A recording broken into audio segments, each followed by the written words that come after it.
Hey guys, it's Art Weston. I'm going to be doing a knot test against Seaguar's 80-pound Threadlock 16-strand hollow braid. It's an impressive braid. I've got another video on how well this braid breaks from a mainline perspective, and it breaks at around 107, 108 pounds against an 80-pound stated class. Now, what I've done is I've tried a double Palomar knot on the digital force gauge to try to represent a nice non-slipping type of knot that tends to work really well with braid. The one thing though in the prior video I talked about was the fact that hollow braid can produce a loop. And so here's an actual example of that, whereas you use this latch needle system and you can feed part of the line back into itself, and then it gets buried in the line, so there's no knot or any basically indication other than a bit of a change in color that the line is basically has doubled over itself. What's important about this loop is that you can use this to attach your lure or hook by just sticking a loop in the hole and then feeding the loop around the lure and going back over the top. You can then unwind it as well, so you can kind of use it to put on and off lures and hooks.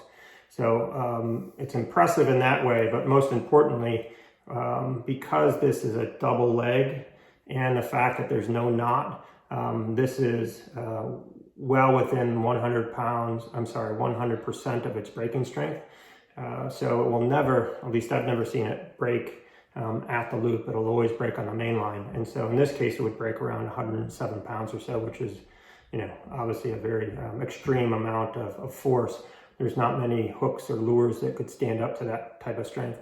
But when you're using knots, you can have a significant degrade in mainline breaking strength at the knot point, because especially with braided line, what happens is there's not a lot of stretch and it kind of digs into itself when there's pressure on the knot. So it can fail in some cases up to 50% of the line strength.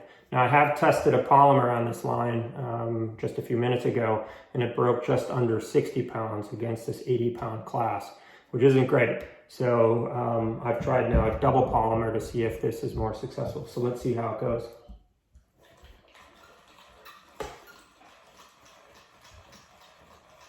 $10, $20, $30, $40, $50, 63 pounds. So that's slightly better than the single Palomar at 58 pounds, but still somewhat of a disappointment. It doesn't even get to its stated class. There could be other knots that might be more successful, but Palomars are usually one of the best knots to tie because they don't slip, and braided line tends to be slick and it tends to slip a lot. You may have heard about the bimini. I actually have a bimini tying tool, and I've practiced those in the past. There's claims that it's a 100% strength knot with braided line. I've actually not tested it out to prove that.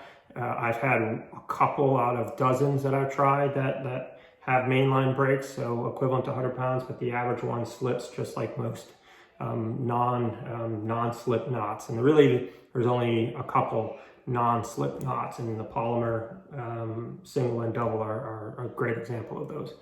Anyway, interesting, right, about how this stuff works, but if you can develop the tenacity to do it, I really think that using the hollow braided lines to produce these loops to connect to your lures and hooks to get that full 100% of the breaking strength is really an interesting way to go, especially if you're after big game fish or you're on a special trip and you just don't want to have anything fail.